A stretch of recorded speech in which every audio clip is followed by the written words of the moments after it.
Man, look, if you hate budgets, if you hate banks, if you hate making sacrifices, and if part of you thinks, if I just made more money, none of this would be a problem, you're in the right place. Because I used to think that too. I made more money in a few years than my dad made in his whole career, and I had less to show for it than he did at my age. And that didn't make sense to me for a very long time. And then it was pointed out to me, Matt, you don't have a money problem. You have an idea problem. This book right here, Profit First, gave me one of the best ideas ever. It replaced my budget, it got me out of the big banks, it eliminated sacrifice, and it led me down a path to 3 online high-yield savings accounts that now run my money for me. I don't toss and turn at night about my finances anymore. In fact, I hardly have to think about money at all. Now, the way I got here is more interesting than you'd probably think. For almost a decade, my businesses, real estate investing, and teaching others how to do it, were collectively grossing a significant income by most people's standards. And every December, I'd sit down at the kitchen table, pull out the books, look at what came in, and then look at what was actually in the bank account, and I'd ask the same question every year. Where did it all go? I started to think something was wrong with me. I'm not disciplined enough. I'm not smart enough. I thought if I just worked more, the math would eventually work. The truth was, I was good at making money. I always have been. I was just terrible at keeping it. So if you've played by the rules, if you've worked your tail off, if you keep ending up with less than you should have had, I made this video just for you. And I've got nothing to sell you either. By the time we're done, you might wish I did, but keep your money in your wallet. I don't want it. If you want to put your money worries behind you, I'm going to tell you everything. Let's start with what I was doing wrong. And there's a good chance it's what you're doing right now. My whole money philosophy was just make more. Work harder, get more clients, close more deals. The bills will take care of themselves on the back end. And on paper, it should have worked because I made great money consistently. But every time I looked at the bank account after payroll, bills, and general overhead were paid, there was nothing left. I mean, despite my great revenue, I was always one bad month away from going under. It really didn't matter how little or how much I made. I was always broke. And every time an unexpected expense would hit, I'd play this mental scramble. How am I going to get out of this? Millions a year flowing through the business. But I'm still playing financial Jenga every other month. And it would be years before someone mentioned an alternative to me, what I've since dubbed the lazy man's method to money management. But even the name I gave it doesn't do it justice because it goes well beyond managing money. Long story short, someone recommended to me the book Profit First. And it would be years though before I actually read it. Because here's the thing, when you hear the words pay yourself first, you assume you already know what's in the book. I mean, it made sense, but I resisted it because I was just always thinking, how am I supposed to pay myself first when I need every dollar I'm making just to pay the bills? But one day, feeling a little overwhelmed more than usual and helpless about my money, I hit play on the audiobook coming out of the parking lot. It had been 20 years since I read a book that challenged my top 3, Rich Dad, Poor Dad, Awaken the Giant Within, and The Slight Edge. By the time I finished Profit First, my top 3 was now a top 4. I understood it now. It felt like exactly what I needed. And most of all, I felt I could actually do it because I know me. I need a set it and forget it approach. So I took the stupidly simple concept and I made it even more simple for me. I opened one online high yield savings account, not at the bank where my operating money sat, a separate one, online, one I had to actually log in to see. And I set up a recurring transfer. And I didn't mess with the percentages like the book recommends. I used the rectal extraction method and arbitrarily chose $100 a week, automatic, every Friday. Then I forgot about it. Genuinely, I didn't track it. I didn't watch it. I mean, life got in the way and I didn't even think about it again. And I'll just say, my expectations were low. But hey, I did it. Part of me expected to log in and find out that I'd screwed something up, that I'd been running on fumes the whole time without realizing it. Well, about 4 months later, when I did log in, the account had more money in it than my entire operating account. And I sat there at my desk and I just stared at that number because I hadn't missed that $100 a week. Not once. Not one bill went unpaid. Not one expense got pushed. The business kept running. The family kept eating. I mean, everything kept working. And I had this nice little pile of cash sitting in a separate account that I'd basically forgotten existed. That was the moment. So for shits and giggles, I bumped it up to $200 a week. Didn't notice. Bills got paid. Months later, I bumped it up to $300. Again, I hardly felt it. And how could this be? Because $300 a week, just 6 months previous, felt like real money that would be needed to take care of a real bill. But now, the bills were still getting paid despite that $300 missing from the operating account. Basically, I unknowingly adapted, and it started to feel a little like a game. So I opened a second account and a third and a fourth. How far could I push this before I would feel it? Now, I played cautiously. I didn't start any of those new accounts with $100 a week. I started each one with just $10. $10 a week per account. I mean, you can do $10 a week. Anyone can do $10 a week. I don't care how tight things are right now, you can do it. And once you stop noticing the 10, you bump it to 15 and then 20.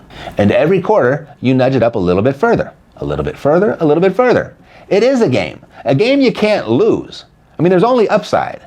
If you mess up, just take your money back, reset and start over. Here's what your initial setup might look like. Pretty much what mine started out as. You start with your operating account, the bank account your money is currently flowing into. You then set up 3 high-yield savings accounts. And I'll share with you which ones I use, but they change every now and then. And I'll explain in a minute. But your first 3 accounts, let's say one is for taxes, one's for retirement, and then one's for reserves. Cash you don't touch unless the world's ending. You automate weekly withdrawals from your operating account. And you can do it monthly if you want. Start with an amount you know you won't miss. $10, $50, $100, whatever it is. Start with a number that will be super easy for you to do. Once it's set, forget it and just let it run. Check back in a few months and see where you're at. If all is good, bump it up a little bit and repeat. Over time, those accounts are going to fill. I set a ceiling for each, collectively 6 to 12 months of living expenses. I think I'm right at 12 months right now. And I set that limit because in a high inflationary environment, I prefer not to hold much more idle cash than that.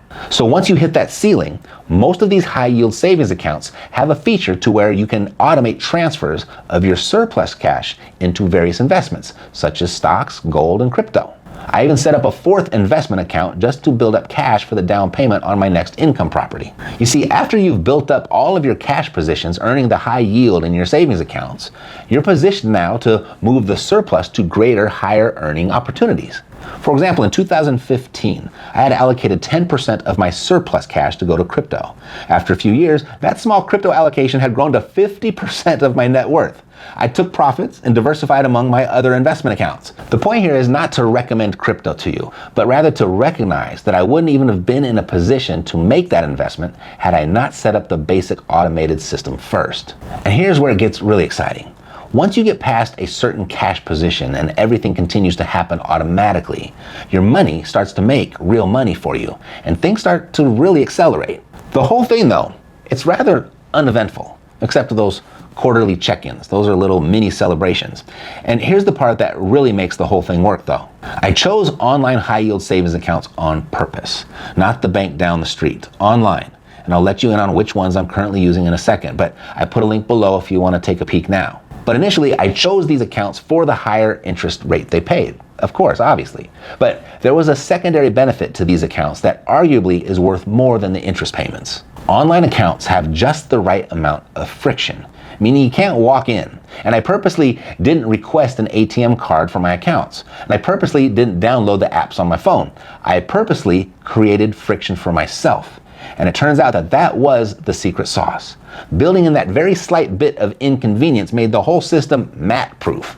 No discipline needed. Seriously, if I could easily walk up to an ATM and pull cash out of these accounts on a Tuesday afternoon impulse, I would. I know me. I'd be buying an espresso machine I don't even want. And while all that friction is doing its job, my money is still FDIC insured, earning 3, 4, sometimes 5%.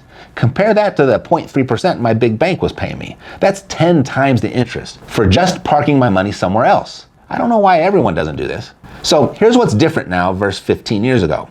In my 30s, if my bank account got low and there were days it hit 0, I would lose my mind. Cold sweats, sleepless nights, walking around like a basket case, scrambling until something kills me. And I was on track to make it happen. But now, my operating account still gets pretty low sometimes. I mean, it just does. That's business. But it's no longer my entire net worth sitting in one number on one screen. It's just one account out of many, each doing its job. Now, when I see my operating account dip into the danger zone, I don't panic. I get resourceful. And if I really do need to pull from the emergency fund, I can. But it's a process to get to it. And that's the part that I didn't expect. Turns out that you're way more resourceful when you're not panicking. That inconvenience, it isn't a frustration, it's a gift. By the time I make it to the office and fire up the desktop to transfer funds, I've calmed down and realize I don't even like espresso that much. Now look, there might be a better way to do this. There might be smarter places to put your money, and there probably are. But at this stage in life, I prefer easy. Set it, forget it, and just know it's working. And if you're happy with what you're already doing, by all means, don't listen to me and keep doing you. I do regret, however, not reading the book when I first heard about it.